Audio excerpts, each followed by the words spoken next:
नमोऽस्तु सूर्याय सहस्ररश्मये सहस्रशाखान्वितसम्भवात्मने सहस्रयोगोद्भवभावभागिने सहस्रसङ्ख्यायुगधारिणे नमः।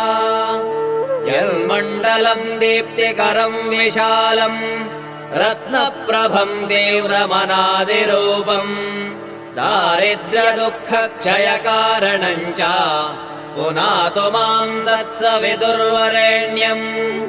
यन्मण्डलम् देवगणैः सुपूजितम् विप्रैः स्तुतम् भावनमुक्तिकोविदम् तम् देवदेवम् प्रणमामि सूर्यम् पुनातु माम् तत्सवितुर्वरेण्यम्।